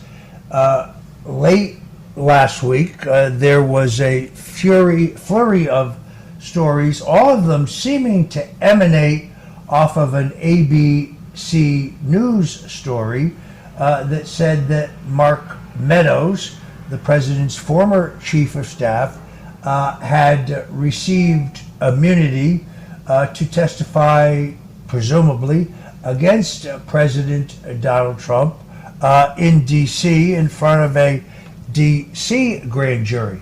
Now, I had reporters from the New York Times and the Washington Post and the Associated Press, among others, tell me that they don't think that report is entirely accurate, and then really clouding the situation, and this perhaps is the downside of social media, somebody posted a claim that Mark Meadows, former member of Congress, who, by the way, I have no memory of ever speaking to. I may have met him years ago in the green room at Fox when he was a congressman prior to the Trump presidency, but who I most definitely never spoke to on January 5th or 6th, contrary to congressional testimony by one of his aides, but that he was allegedly wearing a wire and working for the FBI as an informant the entire time that he was serving as President Donald Trump's chief of staff. I'm happy to say that his attorney put out a vehement denial of that. Yeah, and the person who reported it put out a retraction and an apology online. So I would say this: there's a lot of people who are trying to settle scores right now, and I think that we should let the facts come out during this trial and not let these smears and leaks and lies try to control the narrative before the trial. From what I can tell, it seems like Mark Meadows is a good man who was loyal to Trump and remains loyal to Trump, and that's the evidence that I have, and that's what I've seen. So we'll see if that changes, but that's the evidence we have right now. Well, grand jury testimony is supposed to be secret. That's not to say it never leaks, but it rarely leaks from the person testifying. We do have a book by Mr. Meadows in which he does assert that he believes that there were irregularities and anomalies in the 2020 election. I really think this underlines one of the dangers of social media. Now, I'm a free speech absolutist. I hated it when I was unilaterally banned in 2017 from Twitter, now known as X, from Facebook, where I'm still banned for life. By the way, folks, there is a Roger Stone on Facebook. He uses my image. He uses my bio from X, formerly known as Twitter. Whoever this person or persons are, they often post things, cross-posting from my posts at X, where I'm pretty judicious about what I say, frankly. But that person is not me. And if you follow that person or persons or entity, you are not following me. Strangely enough, I've complained, had my attorney complain. Other friends of mine who are still admitted on Facebook have complained, but the profile persists. Don't follow that individual or individuals because, folks, they are not me. And, of course, I fear that someone will seek to put words in my mouth, creating the kind of misimpression that we have just seen. Sorry to take that moment of personal privilege, but, I guess I had to do so. Mike, what is your view of the gag order, which seems in the most recent filing that the government is seeking to tighten against President Donald Trump in D.C.? Now, I myself was submitted to such a gag order during my own trial. The judge's argument was that my ability to defend myself on social media, which my social media following at that point was pretty meager. I'd been already banned on Twitter. I didn't have many followers anywhere else, but that it would taint the jury pool. And therefore, that was the purpose for the gag order. The problem with that, of course, is that the gag order was left in place after I was convicted and prior to my being sentenced, and right up until the moment that I was sentenced, which kind of disproves that was the purpose of the gag order to begin with. Mike, is this gag order of Donald Trump unconstitutional? It is absolutely unconstitutional. It is egregious. What happened to you was un-American. What is happening to President Trump is un-American. A criminal defendant, more than anyone in America, needs the constitutional right to speak out against the judge, against the court staff, against the prosecutor, against the process. And to gag a criminal defendant during that process is a clear violation of the First Amendment. It's a clear violation of the Sixth Amendment right to a fair trial.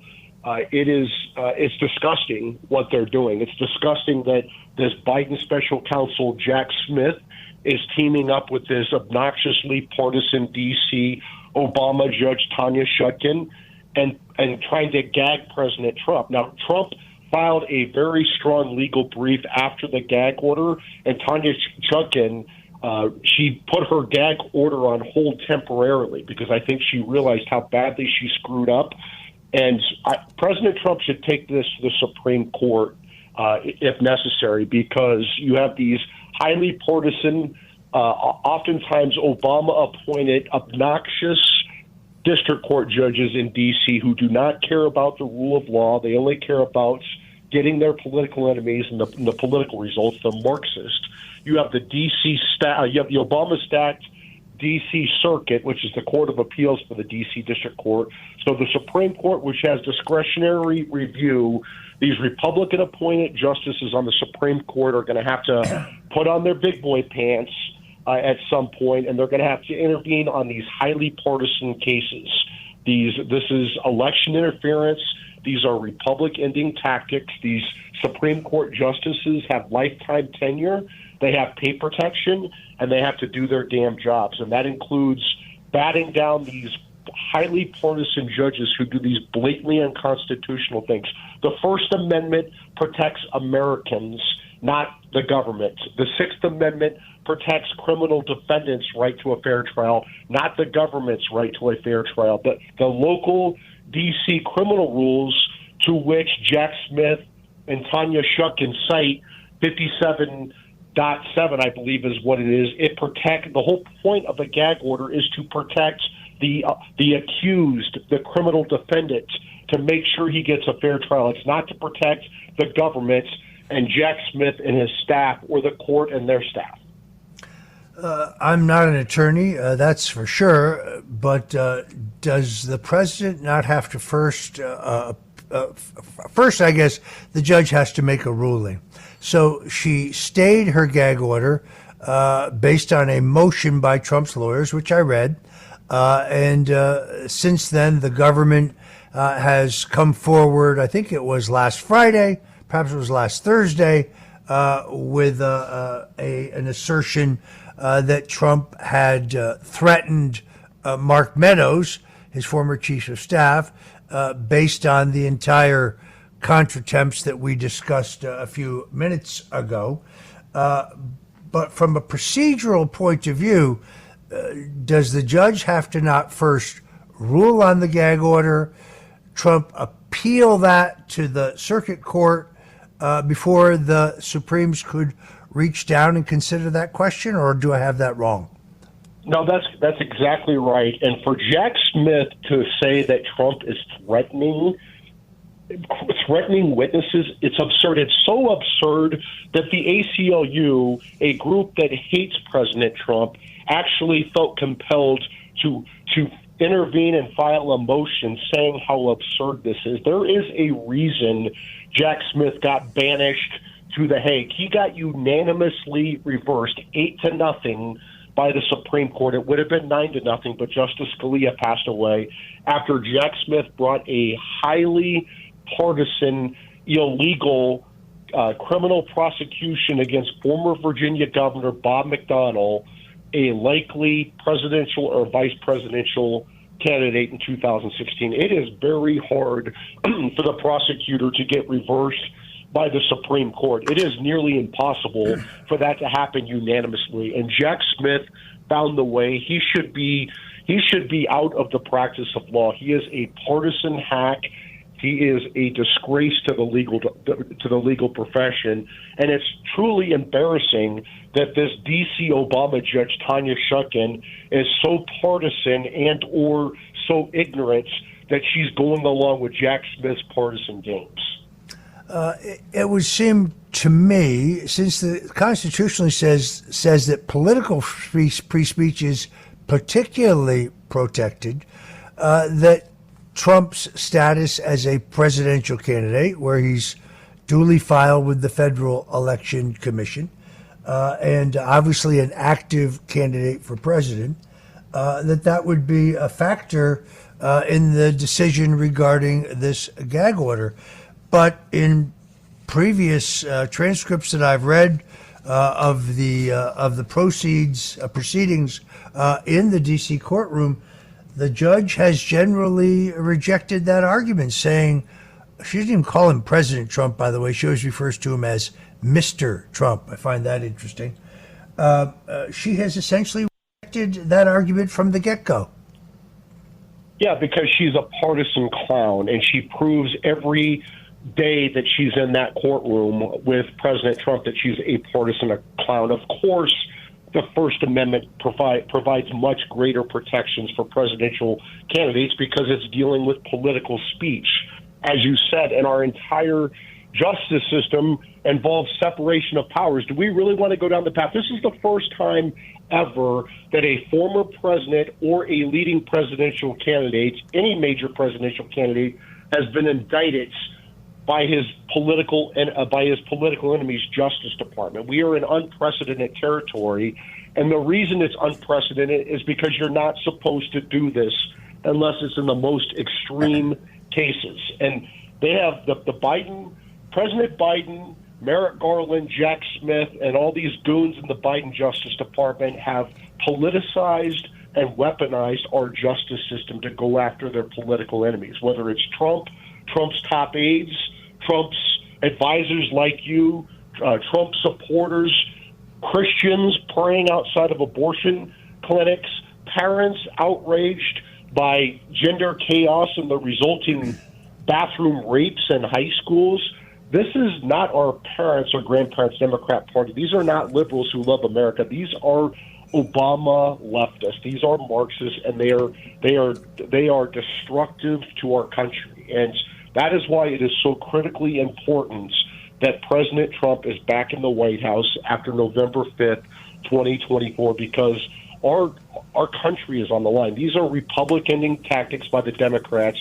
And do you want President Biden replacing Clarence Thomas with Tanya Chutkan on the Supreme Court, or do you want Donald Trump replacing Clarence Thomas with someone like Amul Thapar on the Supreme Court? That's what this next election is all about. It's our God-given rights to speak, to associate, to worship, to protect ourselves. Our country is on the line on November 5th, 2024. Folks, if you're just tuning in, I'm Roger Stone. This is The Roger Stone Show here on 77 WABC Radio.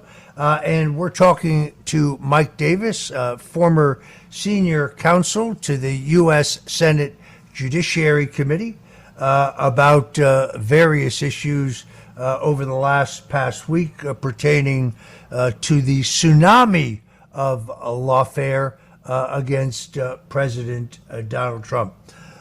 Mike, what do you make of these stories last Thursday, I guess it was, that the FBI and the U.S. Attorney in Pittsburgh, Pennsylvania, had reports from 40 different, I believe, human sources of corruption on behalf of, I believe it was, a vice president then, Joe Biden.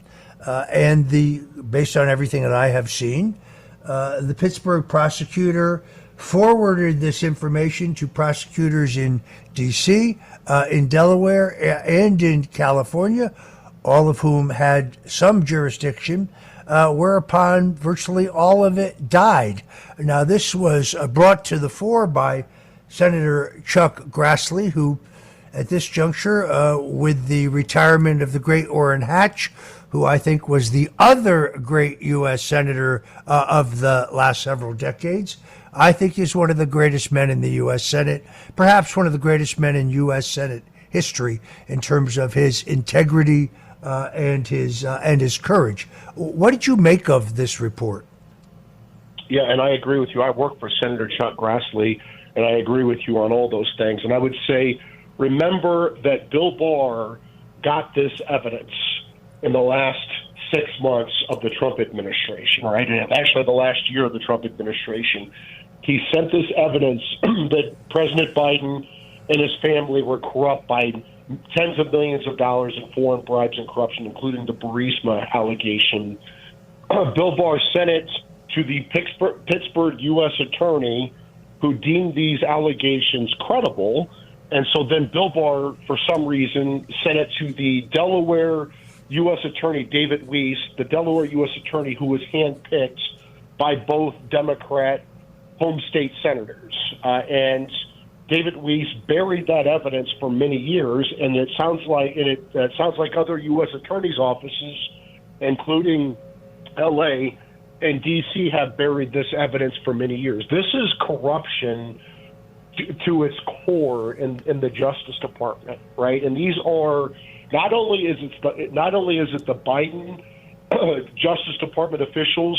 You had Bill Barr, who didn't seem to care too much. If you have credible evidence that a likely president of the United States, or at least a leading presidential contender, is corrupted by foreign bribes and corruption, you would think, as the Attorney General of the United States, you would follow up on that. You would probably want to alert congressional leadership on a bipartisan basis. So we're not in a nightmare scenario where a sitting president of the United States is corrupt and compromised by illegal bribes as the vice president of the United States. And that's exactly the situation that we're in right now. The president of the United States is corrupt. He's compromised, and this has a disastrous effect on America. Do you think that Russia would have invaded Ukraine if Russia didn't know that Biden was corrupt and compromised by these foreign bribes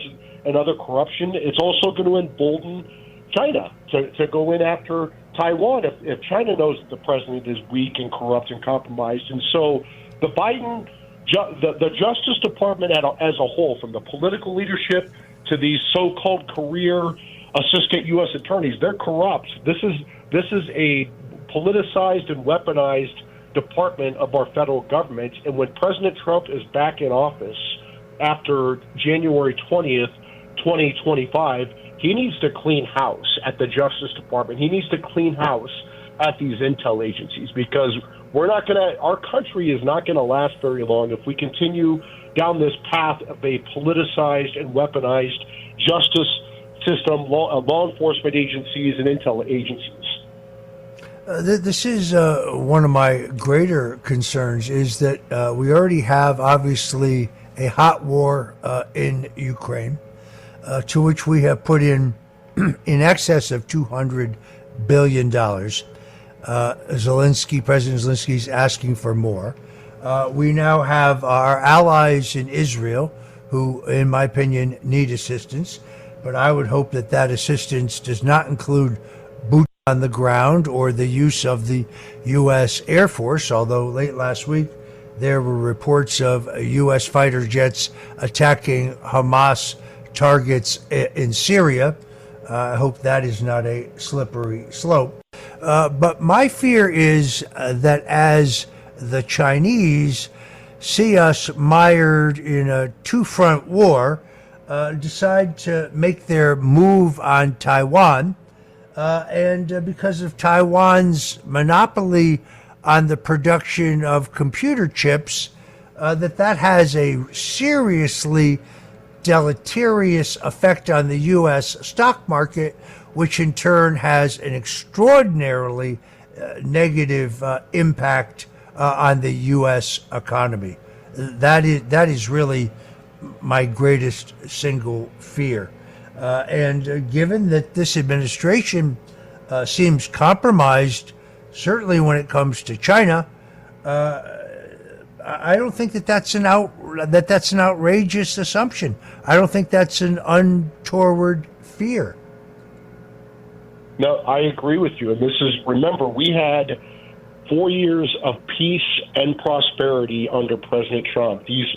Our enemies, our adversaries, there's no way in hell they would do what they're doing under President Biden, because they know that President Trump was a strong, decisive leader, and he would not tolerate this. And then we have this weak, compromised buffoon of a president and Joe Biden, and our enemies are eating America's lunch. And this is very dangerous for the rest of the world. We are distracted in Ukraine. What Putin did in Ukraine is terrible. Putin's a monster. We get that. But this is a Europe problem, right? Why is this an America problem? And are we willing to go to World War III to save 3 Russian-speaking provinces in eastern Ukraine? Ukraine's interest and America's interest are not aligned in Ukraine. Ukraine stands stands the chance of losing everything in this war against Russia. America does not. And this is why Ukraine is trying to drag America into this war, because Ukraine has everything to lose. We do not. It's terrible what's happening, and Europe should step up and start taking care of Ukraine, because this is a Europe problem. Russia threatens Europe. We need to be focusing on our allies. We need to be focusing on our national security interests, and that includes Israel and Taiwan. And we need to stop being distracted, like you said, Roger, by this silly war in Ukraine that America should not be involved with. So, with the newest election of Speaker Mike Johnson of Louisiana, Mike Davis, do you think that there will be a new aggressiveness, perhaps even including subpoenas, in the House investigation, the House Oversight investigation, the House Judiciary Committee investigation, into the corruption of the Bidens, particularly in light of these new revelations by Senator Grassley? Yes, absolutely. Speaker Mike Johnson is the best that we could hope for. He is outstanding. He is a brilliant lawyer, constitutional scholar, committed conservative, just an all-around good man, good person. So it is very good that he is the Speaker of the House, and I'm very happy we had 3 weeks of chaos to get to this point, and we should cheer Congressman Matt Gaetz for forcing this, because we finally have a Speaker of the House who represents real Americans and real America. He's a conservative. He's a religious person. He's a great person for the job. He's the perfect man at the right time to be in there, because our country is heading off of a cliff, and Speaker Mike Johnson can help right that ship. And part of that is oversight over this corrupt president and his corrupt administration. That we have, like we discussed, we have a clearly compromised president of the United States. He's taken tens of millions of dollars from China, Ukraine, Kazakhstan, or wherever the hell else he's taken money. It seems like every Biden family member is on the take, except for the 5-year-old granddaughter, who they finally acknowledged after 5 years of political pressure. This is a corrupt family. They're rotten. They're a terrible family. This Joe Biden, everyone thinks that Joe Biden is this good man, and he's not. He's a terrible human being. He's rotten to the core. And Mike Johnson, as the Speaker of the House, I think he's going to breathe new life into the House Judiciary investigations and unshackle James Comer, who's doing a fantastic job, and let them actually do their jobs and issue subpoenas and enforce those subpoenas on the House floor, and enforce those subpoenas in federal court, and get to the bottom of all this. All right, I'm afraid we are out of time. A very special thanks to Mike Davis, former senior counsel to the U.S. Senate Judiciary Committee, head of the Article 3 project. Mike, thank you for joining us here on the Roger Stone Zone. And in the meantime, folks, please stay tuned for my good friend Joe Piscopo with Sundays with Sinatra.